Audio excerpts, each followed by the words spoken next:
Hi guys, this is dwblank the computer guy here. This is my Dell Optiplex 330 running Windows Vista Basic. I'm going to show you the overview of the parts of it.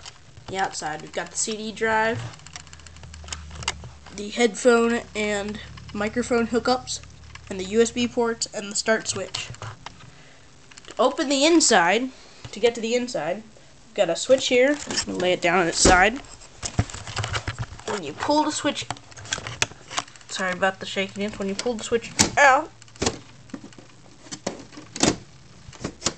it releases the top, and the inside is shown.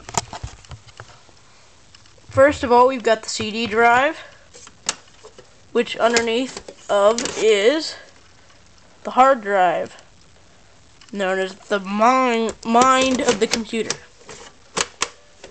We've got the CPU, which makes everything keep running. That's how you can get the files off the hard drive and the memory sticks. All kinds of little hookups and things. The time clock battery, sound and video adapters. Graphics card is right there. We've got the power supply, the bus cables running from here all the way back here to the switch, and the power cable, which runs directly into the heart of the computer, the motherboard. Without a motherboard, your computer is useless. And then to close it all back up, we take the top,